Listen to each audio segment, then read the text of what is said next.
Welcome back नाजरीन। जिन नाजरीन ने हमें अभी ज्वाइन किया है उनको ढेरों ढेरों ईद की खुशियां मुबारक।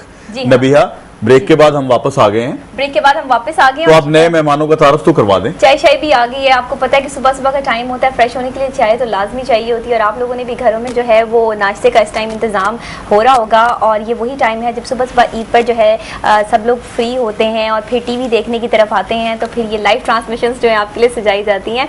अभी आपको बता दूं कि ब्रेक पे जाने से पहले हमारे साथ जो गेस्ट मौजूद थे उनसे अच्छी मजे की चिट चैट हो रही थी। जवाद साहब और मैं जो है वो बड़े मजे से उनसे बातें कर रहे थे और आप लोगों को भी अच्छा लग रहा होगा। लेकिन अब ब्रेक के बाद एक नया टर्न आ गया है। क्या आ गया है कि हमारे गेस्ट चेंज हो गए हैं, लेकिन एंकर वही पुराने वाले। कहते हैं ना कि मतलब एंकर्स की तो ये जॉब है कि उन्होंने एक जगह टिक के बैठना है और काम करना है और नए नए गेस्ट आते हैं। लेकिन बाद एंकर टिक के नहीं बैठते ना। टिक के बैठना अच्छा नहीं ना लगता होगा, इसलिए नहीं टिक के बैठते। और वैसे भी लड़कियां तो हिलती हुई जरा मतलब अच्छी लगती हैं। आपको हरकत में बरकत है। यस, हरकत में बरकत है। तो अभी चलते हैं अपने गेस्ट की तरफ, उनका तारुफ करवा देते हैं, उन्हें ईद मुबारक कहते हैं। गेस्टों के प्यारे प्यारे चेहरे, गेस्ट के मुस्कुराते हुए चेहरे, और वो इंतजार में है कि जी नबिया खान एक खूबसूरत लड़की जो है वो हमारा इंट्रोडक्शन तो कम से कम करवा दे, ठीक है, ताकि हम बात कर सकें। और जवाद साहब अपनी बातें किए जा रही हैं। और जवाद साहब जो इतने मतलब कुर्ते में तैनात है माशाल्लाह से, लाइनिंग वाले, वो चुप करेंगे तो मैं अनाउंस करूंगी। तैनात तो बंदा किसी ओहदे पे होता है। आप इस कुर्ते में है ना। तो जो तैनात है उनकी तरफ चलते हैं। वैसे ड्रेस आपका भी बड़ा अच्छा है ना, अच्छा लग रहा है ना। ये आपने कितने दिनों में बनवाया भाई? सच्ची बात बताऊं, एक्चुअली ये स्पॉन्सर्ड है ना, मतलब ईद पर तो मैंने शॉपिंग की ही नहीं है। तो सच्ची बात, मैं तो हमेशा सच बोलती हूँ। अच्छा, कोई शरीफ आदमी होगा जिसने स्पॉन्सर कर दिया ना। देखिए जरा कैसी बात है। ये जेम्स कलेक्शन ने स्पेशली स्पॉन्सर किया है और जो है वो बहुत खूबसूरत ड्रेस है, मुझे तो बहुत अच्छा लगा। आपको कैसा लगा? अच्छा, ये खवातीन को लोग स्पॉन्सर कर देते हैं, जेंट्स को बहुत कम करते हैं, ये क्या वजह है?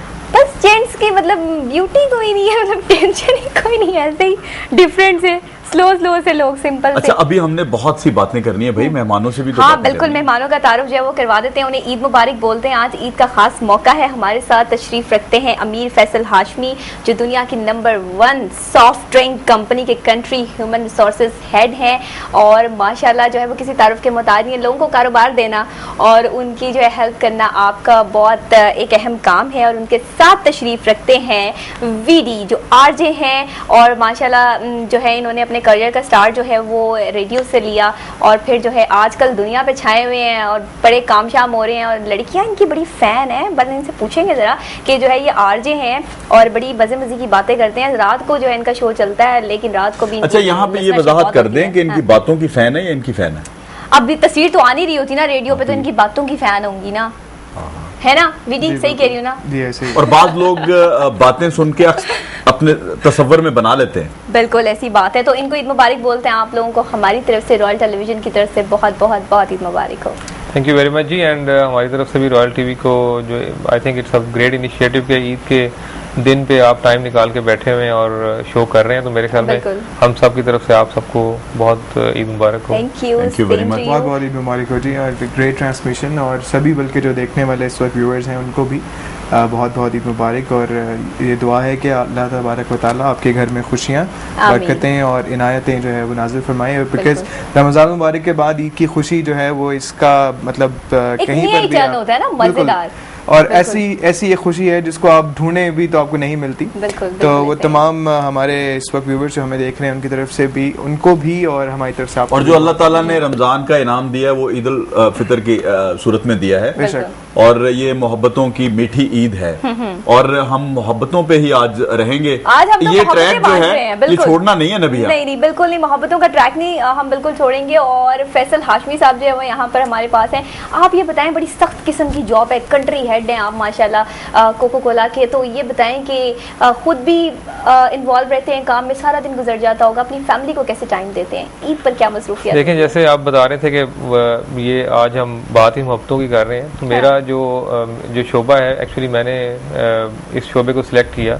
अच्छा। और मेरे ख्याल में जो ह्यूमन रिसोर्सेज है, इंसानों के साथ आपका जो मिलना है, उनको हेल्प आउट करना है, उनको एक कैरियर देना है, उनकी ये मोहब्बत है, ये एक बहुत बड़ी मोहब्बत का ही काम है। और मैं इसको बेसिकली समझ लें कि अपनी जॉब भी समझता हूँ और इसको इबादत भी समझता हूँ फैमिली के लिए। Yes, it is very difficult to find time for the family. और वो आप समझती होंगी कि कुछ ना कुछ होता रहता है। चेकलिस्ट चलती है, वो बेगम साहिबा जो है वो फोन करके पूछती है किधर हो, कब आओगे, कुछ ऐसा। बेगम अक्सर जो है ना वो ऑफिस में छापे मारती रहती है और अच्छा, ये बेगमात जो है वो ऑफिस में जब छापे मारती है तो ये क्या एक टर्न होता है, आपको गुस्सा आता है या आप मतलब डर जाते हैं एकदम? क्या नहीं, वो अब तो रूटीन हो गई है। मेरी बेगम आती है, वो आके मेरे ऑफिस के पीछे जो खिड़की है वहां से देखती है कि इसके कमरे में कौन है, तो वो देखती है कि मैं होता और लैपटॉप होता, तो वो फिर थोड़ा सा वो शी इज बिट सरप्राइज के जो है ये अकेले बैठे हुए हैं और जो है ना वो घर नहीं आ रहे, तो कोई और ये बेगम साहिबा का जिक्र आ गया, तो आपकी अरेंज मैरिज थी या लव मैरिज थी?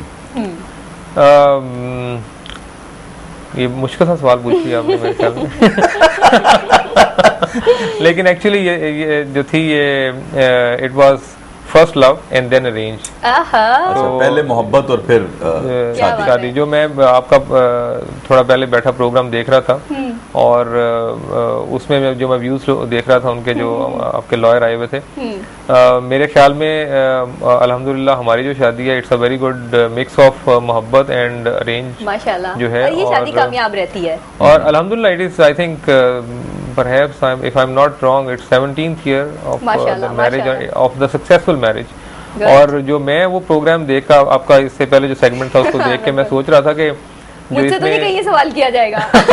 नहीं, इसके साथ ये भी तो है ना, बेगम साहबा जब खिड़की में से झांक लेती हैं तो एक बंदा शरीफ आदमी लैपटॉप के अलावा कोई और कुछ करता ही नहीं, तो फिर लड़ाई किस बात की?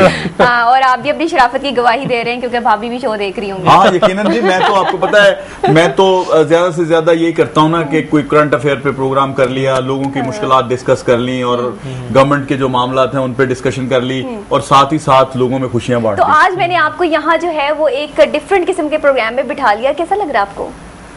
मजे की बात यह है कि मैं समझता हूं कि करंट अफेयर्स के साथ साथ लोगों के जो जज्बात हैं, लोगों की जो मोहब्बतें हैं, उनको भी समेटना चाहिए, मसाइल के साथ साथ खुशियां भी बांटनी चाहिए। और मैं समझता हूं कि जी ईद जो है वो सबके लिए, अल्लाह ताला मेरी दुआ भी है कि सबके लिए ये ईद वाकई मीठी बन जाए और हमारे पाकिस्तान जो मुल्क है हमारा, जो हमें बहुत कुर्बानियों से मिला है, और इसके लिए सबको इस ईद पे भरपूर दुआएं करनी चाहिए कि अल्लाह ताला इसको हमारे लिए सलामत रखे। और जवाद साहब, जब बात चल रही है मोहब्बत की, तो वीडी यहाँ पे बैठे हैं, इनसे जितनी लड़कियां मोहब्बत करती होंगी शायद ही किसी से मोहब्बत हुई हो इतनी, क्योंकि एक जो रेडियो का कॉन्सेप्ट होता है ना, उस पर आवाज होती है, उस पे आपकी शक्ल नहीं होती। लोगों को एक होता है कि पता नहीं कैसे होंगे, आवाज से अंदाजे लगा रहे होते हैं पर्सनालिटी के। तो वीडी कितनी मतलब लड़कियां हैं बताओ। अच्छा, यहाँ ये भी है ना कि मैं तो एक डिफरेंट शो में डिफरेंट तरीके से और आपके साथ बैठ के शो कर रहा हूँ, तो यहाँ एक रेडियो पर्सन जो बैठा हुआ है हमारे साथ, उसको हम पूछना चाहेंगे कि वो जो टीवी शो में आके बैठे हुए हैं उनको कैसा लग रहा है? हाँ, अच्छा लग रहा है, डिफरेंट है, थोड़ा चेंज है, जस्ट बिकॉज के रेडियो के अंदर पहली बात तो ये है कि एक गेस्ट सीट के ऊपर यार आज आवाज के साथ तस्वीर भी तो आ रही है ना। हाँ जी, बिल्कुल तस्वीर भी आ रही है और उसके साथ साथ अच्छा, यहाँ लड़कियों को अपनी गलती का भी एहसास होगा ना, जिसने कभी शादी चले अब कोई एक आध तो देख रही होगी ना। सब आप मतलब क्या चाहते हैं कि जो उसकी फैंस है, हो सकता है कोई बहुत मतलब उसको वो बहुत आगे बढ़ गई हो और बेचारी को मतलब ये कि जल्दी वो हमारा शुक्रिया अदा करेगी। हाँ, शुक्रिया अदा करेगी कि हमने जो है वो वीडी को जो है वो लाइव दिखा दिया यहाँ पे कि आप ये देख लें जी कि वीडी जो है वो कैसे दिखते हैं माशाल्लाह, और अच्छी खासी। मेरा कहने का मकसद ये है कि एक खूबसूरत इंसान को एक खूबसूरत बंदी के सामने ले आए। जवाद साहब एक्चुअली क्या बात, तालियां होनी चाहिए यहाँ पे। जवाद साहब जो बात करें ना गलती की, वो मोहब्बत करने की नहीं, मोहब्बत ना करने की गलती की बात कर रहे हैं, मेरा ये ख्याल है। और जहाँ तक आपने बात की तो मतलब एज एन होस्ट हमने हमेशा रेडियो के ऊपर काम किया और एज एन गेस्ट टीवी पर आना वाकई में थोड़ा सा डिफरेंट है एंड इट्स वेरी गुड। और जहाँ तक आपने मोहब्बत की बात की तो खैर बहुत ही मुश्किल सवाल है। सच तो बोलना पड़ेगा। बहरहाल मोहब्बत बहुत ज़्यादा मिली और बहुत ज़्यादा इनकरेजमेंट मिली। अगर मैं सारी ओवरऑल समरी को रैप अप करूँ तो मेरा ख्याल है कि जब भी हम लोग कुछ भी तरह के इस तरह का इनिशिएटिव लेते हैं या अगर काम करते हैं तो हमारे सुनने वाले या हमारे चाहने वाले हमारे लिए बहुत बड़ी मोटिवेशन होते हैं। बिल्कुल सही। और वही मोटिवेशन जो है वो हमें कैरियर में आगे कहीं ना कहीं लेकर जाती है। और वीडी वहाँ तो लाइव रिस्पॉन्स आ रहा होता है ना आपके पास, आप जो कर रहे होते हो आपको फौरी रिस्पॉन्स आ रहा होता है, और जब वो लव से भरे हुए प्यारे प्यारे SMS तुम्हें मसूल हो रहे होते हैं तो कैसा लगता है? SMS मसूल होना बहुत ऑर्डिनरी सी बात लगती है, जस्ट बिकॉज लाइव कॉल ज्यादा अट्रैक्टिव होती हैं।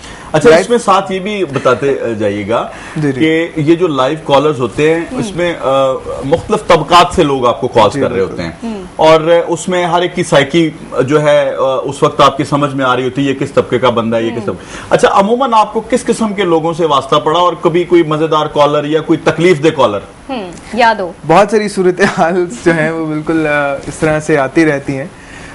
ज़्यादातर जो हमारी एक्चुअली बातचीत होती है या हमारे जो फ्रंट कम्युनिकेशन जिसे आप कह सकते हैं वो हमेशा यंग जनरेशन ही रही है। उसके साथ बिकॉज अगर मैं देखूं, क्योंकि रेडियो सुनने वाला हर तबके का बंदा रेडियो सुनता है, लेकिन फीडबैक देना, कॉल करना और टाइम निकालना, या तो ये हाउस होल्ड वुमेन्स हैं, ठीक है, जो कि कॉल करती हैं, या फिर ये यंग जनरेशन है जो आपको रिस्पॉन्स करती है। अब उस यंग जनरेशन के अंदर हर तबके का बंदा, हर मिजाज का आदमी और हर सोच का आदमी जो है उससे मुलाकात होती है। बहुत सारे इंटरेस्टिंग नहीं, और ऐसी भी तो कॉल्स आती हैं। जब मैं मतलब सुबह मॉर्निंग शो करती थी रेडियो पे, तो कॉल्स आ रही होती थी कि फलाना बंदा हमसे नाराज है, उसको कह देना, प्लीज कह देना कि वो मान जाए। तो ये तो ज्यादा कॉल्स आती है ना कि फौरन से मना लें या फिर कोई गाना डेडिकेट कर दें। हाँ जी, बिल्कुल, गाना डेडिकेट करते हैं। और खैर पर्सनली अगर मैं बात करूँ तो इस तरह के मैसेज तो बहुत ज़्यादा इरिटेट करते हैं कि ऐसे लगता है जैसे मतलब आप एक मैसेंजर बना दिए गए हैं और जी फलाना जो है वो नाराज़ है और फलाने ने मेरे साथ ये किया। अक्सर मैं काफ़ी मतलब बैड भी इंप्रेशन पड़ता होगा, लेकिन अक्सर सोच यही आती है, बड़े भाई मुझसे पूछ के मोहब्बत की थी, मुझसे पूछ के तुमने सब कुछ किया था। अच्छा, कभी जब रूठे हुए मान जाते होंगे तो आपको सवाब भी तो मिलता होगा ना भाई? तो सवाब मिलता होगा, लेकिन उसका कुछ मना लिया, अजर तो है ना जी, रूठे हुओं को मनाने का अजर तो है। डॉक्टर साहब की तरफ आते हैं। डॉक्टर साहब ने अपनी बेगम साहब को कितनी दफा मनाया? मेरे ख्याल में मैं एक और थोड़ी सी तस्हीह कर दूं कि ये जो SMS और जो कॉल्स हैं वो सिर्फ वीडी की उम्र में नहीं आती। हाँ, ये बिल्कुल ठीक है। तो जहाँ तक मनाने का सवाल है, जैसे अब आज का जो हमारा शो है वो भी ईद के हवाले से, बिल्कुल, बिल्कुल। और जैसे वीडियो को लोग कॉल करते हैं, जब किसी को पैगाम दे दें और किसी को कह दें कि मान जाए, तो मेरे ख्याल में आज के दिन का जो मैसेज होना चाहिए वो ये होना चाहिए कि आप डायरेक्टली आज के दिन जो रूठे हुए हैं उनको आप डायरेक्टली कॉल करके कह दें कि जी आप मान जाएं। तो मेरे ख्याल में जब आप किसी को डायरेक्ट फोन करते हैं तो फिर मान जाते हैं। वो फिर मान जाता है। और रूठे हुओं को जब मनाने का बेहतरीन तरीका है ईद के दिन आप कॉल करें, विश करें, और अगर गाना भी सुना दें और साथ अगर खुदा न खास्ता आपसे कोई गलती हो गई है तो उस एक्सक्यूज कर लें। और अभी इसी बात के ऊपर मैं डॉक्टर साहब को ये कहना चाहूँ, मतलब पहले तो दफ्तर पे छापा पड़ता था, अब शायद मोबाइल पे भी छापा पड़े। हाँ, सही बात ठीक है कि SMS और कॉल्स कौन कौन से आते हैं। एक्चुअली पहले इसलिए तो कहा गया है कि अपने गलतियों का गवाह किसी को मत बनाओ, ना बनाया। क़यामत के दिन भी गवाही देंगे। मेरा वैसा ये था कि पहले वो जैसे मैनेज करना थोड़ा मुश्किल था, लेकिन अब घर जाने से पहले सारे SMS डिलीट करके डॉक्टर साहब नाम बताएं। ऑन-एयर इकरार किए जा रहे हैं। डॉक्टर साहब, आपने अनथक मेहनत की, यकीनन कंट्री हेड बने, कैसा लगता है आपको, किस तरह से स्टार्ट किया और यहाँ तक पहुंचे? इट्स वेरी टफ जी। आई थिंक ये एक पैशन और कमिटमेंट है कि आप जिस काम में भी जिस काम में भी आपका पैशन होगा, आपकी कमिटमेंट होगी, आप उसमें एक्सेल कर सकते हैं। बिल्कुल, जो भी आपकी और जिस कंपनी के लिए मैं काम कर रहा हूँ, I think this is a company के जो लोगों को अपॉर्चुनिटी प्रोवाइड करती है कि अब वो एक स्क्रैच से जो ना वो इस तरीके से ग्रूम करती है कि one can be the country head in अपने अपने डिपार्टमेंट के अंदर बन सकते हैं, वैसा मसला नहीं। और मेरा बेसिकली जो स्टार्ट था कैरियर का वो तो फूड एंड बेवरेज से था, और फिर मैं वहाँ से जो है एक और अमेरिकन चेन थी पाकिस्तान के अंदर, चिकन की आई थी, उसमें चला गया, और फिर उसके बाद अगेन बेवरेज के अंदर। बट अल्हम्दुलिल्लाह इट्स वेरी चैलेंजिंग, और आपका जो कोई भी सफर जब चैलेंजिंग होता है तो देन जो है ना उसमें आप एंजॉय करते हैं। यकीनन जब उसमें कामयाबी होती है तो फिर इंसान सबसे खुशी भी खुद को होती है। बिल्कुल। अच्छा, ये बताएं, ईद के हवाले से लेडीज तो खास तौर पे ड्रेसिंग करती ही हैं, उनको तो शौक होता है कि कलर्स ये भी होने चाहिए और ज्वेलरी भी होनी चाहिए, लेकिन आजकल तो जेंट्स में बड़ा मतलब ये दौड़ लगी हुई है, जैसे जवाद साहब एवं ही तैयार हुए हैं, मतलब तो अच्छा नहीं भाई, मैं एम ही तैयार नहीं हुआ, मैं ईद के लिए तैयार हुआ हूँ। अच्छा, ईद के लिए तैयार हुए? आपने मुझे बताया नहीं कि आज आपने शो करना है। हाँ। और मुझे, मैं ईद की नमाज पढ़ के निकल रहा हूँ, मुझे प्रोड्यूसर साहब कह रहे हैं जी नबिया खान बुला रही हैं आपको, साथ बैठ के आपने। तो बिल्कुल सही बात है ना, तो नबिया खान ने इसीलिए आपको बुलाया कि आपने फारिग भी तो फिरना। तो मैंने तो वही कुर्ता पहन के आना ना जो मैं नमाज के लिए पहन के गया हूँ। नहीं, आपका कुर्ता बहुत अच्छा लग रहा है, आपने खास तौर पर डिजाइन करवाया। लेकिन मैंने स्पॉन्सर नहीं करवाया। आपको किसने स्पॉन्सर करना था? अच्छा, ये भी तो सोचे। मजे की बात ये है कि स्पॉन्सर करने वाली हैं बहुत हैं। आप करवाते नहीं है? नहीं, मैं करवाता नहीं हूँ। क्यों? आप मैं कहता हूँ वापस, होंगे। मैंने कहा वापस देना पड़ेगा। वापस देना पड़ेगा, आपने तो दे देना है। देखिए जरा कैसी बातें कर रहे हैं लाइव लोगों के सामने। मैं वापस देने वाली चीज लेता ही नहीं हूँ। जवाद साहब जो है वो मुझे ईदी के तौर पे ये सूट जो है वो गिफ्ट कर रहे हैं और मैंने ये अनाउंस कर दिया है। अब ये इनकी जेब पर डिपेंड करते हैं, इतने पैसे हैं, मतलब जाहिर है इन्होंने इतना अच्छा ये तो वैसे गिव एंड टेक है। इसने मुझे कुछ गिफ्ट दिया होगा तो फिर यकीनन ले लेंगे। मैंने आपके लिए चाय मंगवाई है। हाँ, चाय के बदले में चाय नहीं, चाय के बदले में सूट।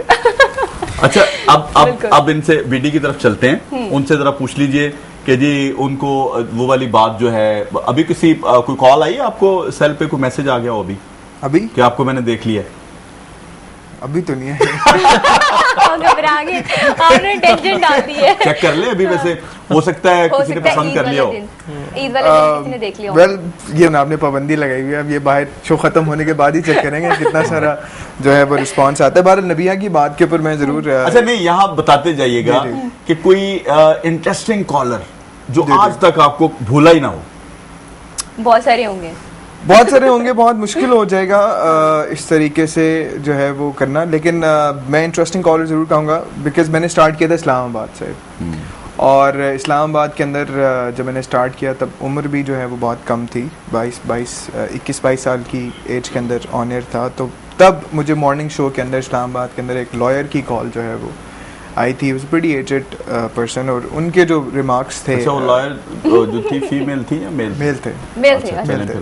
मेल थे और उनके जो रिमार्क्स थे प्रेजेंटेशन के हवाले से और प्रोग्राम के हवाले से, वो मेरे लिए काफ़ी मोटिवेशन का बायस बने। और आई गेस कि वो एक ऐसी कॉल है जो मुझे कभी नहीं भूलती अपनी जिंदगी के अंदर। वो एडिटेड कॉल थी कि अच्छी कॉल थी? नहीं, बहुत अच्छी कॉल थी। वो तो आपकी तारीफ के लिए कॉल होगी ना, कोई ऐसी कॉल जो आपको टेंशन क्रिएट करने वाली, दिल से टेंशन क्रिएट्स करने वाली कॉल। एक्चुअली बहुत सारी रेडियो पे तो खैर कंट्रोल सारे अपने हाथ के ऊपर होते हैं, तो वो कोई इतना अच्छा कुछ एंजॉय करने वाले भी तो होते हैं ना। हाँ, एंजॉय करने वाले भी होते हैं। प्रोग्राम की नौयत के हिसाब से ही जो है वो किया जाता है। काफ़ी सारे फ़नी कॉलर्स भी आते हैं और काफ़ी सारे सीरियस कॉलर्स भी आते हैं, लेकिन हमेशा जो चीज़ इरिटेट करती है वो बहुत मुश्किल हो जाता है जब आपके पास ऐसे कॉलर्स आते हैं जो अक्सर आपके प्रोग्राम के मौजू टेम्पो के अलावा जो है वो आपसे बात करना चाहते हैं। और नबिया ब्रेक यहाँ ले लो, फिर गिला करोगी।